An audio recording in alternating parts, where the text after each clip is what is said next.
कहा जाता है कि यहूदी धर्म को मानने वाले लोगों को एक श्राप मिला हुआ है। कयामत के समय तक उन्हें धरती पर सताया जाएगा और उनका हरासमेंट होता रहेगा। अगर आज तक के इतिहास को भी उठाकर देख ले तो यही होता आया है। लेकिन वो क्या वजह है जिनके चलते यहूदियों को इतना प्रोसिक्यूट किया जाता है? तो आज के इस वीडियो में जानेंगे यहूदियों के इतिहास के बारे में और समझने की कोशिश करेंगे कि क्या है यहूदी धर्म। तो वीडियो में आगे बढ़ने से पहले हमें सब्सक्राइब जरूर कर दें और वीडियो को अंत तक देखें। इजराइल और पैलेस्टाइन इन दिनों काफी चर्चा में है क्योंकि यहूदी और फलस्तीनी अपने अस्तित्व की लड़ाई लड़ रहे हैं। एक ही सरजमी की दो नस्लें जिनकी भाषा, धर्म, संस्कृति और दूसरी कई चीजें एक दूसरे से बिल्कुल अलग हैं। ये दोनों नस्लें जमीन के उस टुकड़े के लिए लड़ रही हैं जिस पर दोनों अपने अधिकार का दावा करती हैं, क्योंकि दोनों के ही अस्तित्व के लिए यह जमीन का टुकड़ा जरूरी है। लगभग 26,000 वर्ग में फैले इस जमीन के लिए जितना खून बहा है, जितना संघर्ष हुआ है, उतना दुनिया में शायद ही किसी जगह के लिए हुआ हो।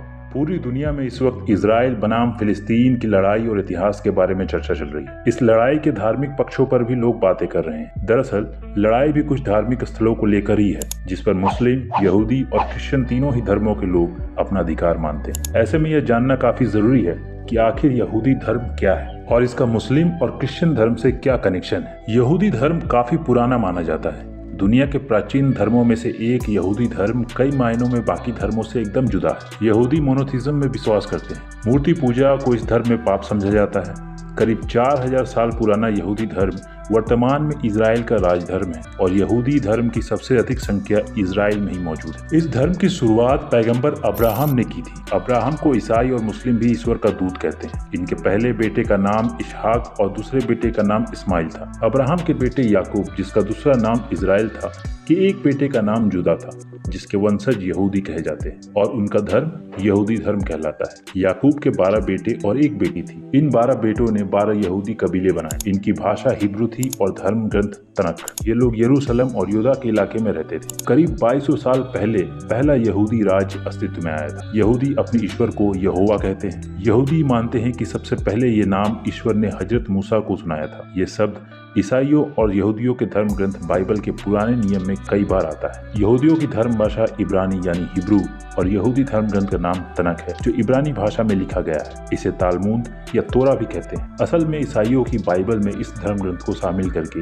इसे ओल्ड टेस्टामेंट कहते हैं। पैगंबर मोहम्मद को लेकर भी यहूदियों और मुसलमानों में विवाद है। इस्लाम के अनुसार पैगंबर मोहम्मद अल्लाह के आखिरी पैगंबर थे। दूसरी तरफ यहूदी जो पैगंबर मोहम्मद को मानते हैं, लेकिन वो पैगंबर मोहम्मद को आखिरी पैगंबर नहीं मानते। यहूदियों का मानना है कि अंतिम मसीहा का अभी तक जन्म ही नहीं हुआ है। यही नहीं, यहूदी समुदाय के लोगों ने यीशु को भी अपना मसीहा मानने से इनकार कर दिया और इसी के चलते उन्हें यह श्राप मिला कि जब तक वो इस धरती पर रहेंगे तब तक उनका उत्पीड़न होता रहेगा। ये भी कहा जाता है कि यहूदियों ने जीसस क्राइस्ट के क्रूसिफिकेशन में भी साथ दिया था और इसी कारण ईसाई धर्म के लोग यहूदियों को अपना दुश्मन मानते हैं। यरूशलेम, जिस पर फिलिस्तीन और इजराइल दोनों दावा करते हैं, दरअसल उसे सबसे पवित्र शहर माना जाता है। यहाँ यहूदियों का सुलेमानी मंदिर हुआ करता था, जिसकी अब सिर्फ दीवार बची है। वहीं मुस्लिमों का मानना है कि मुस्लिमों के आराध्य हजरत मोहम्मद यहीं से जन्नत को गए थे। इसके अलावा ईसाई धर्म के लोग ये मानते हैं कि यहीं पर ईसा मसीह को सूली पर चढ़ाया गया था। आदम से अब्राहम और अब्राहम से मूसा तक ये पैगंबर यहूदी,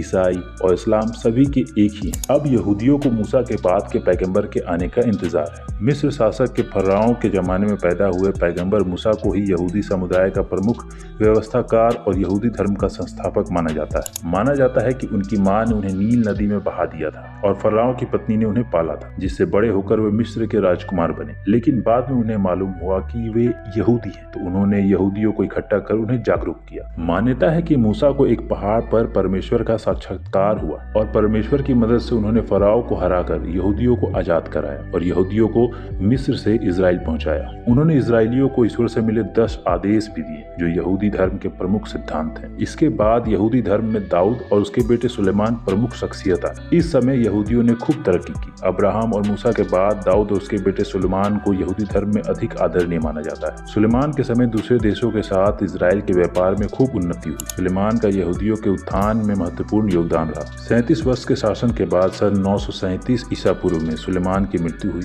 और तभी से यहूदियों का इजराइल से पलायन शुरू हो गया, जो सेकेंड वर्ल्ड वॉर तक चलता रहा।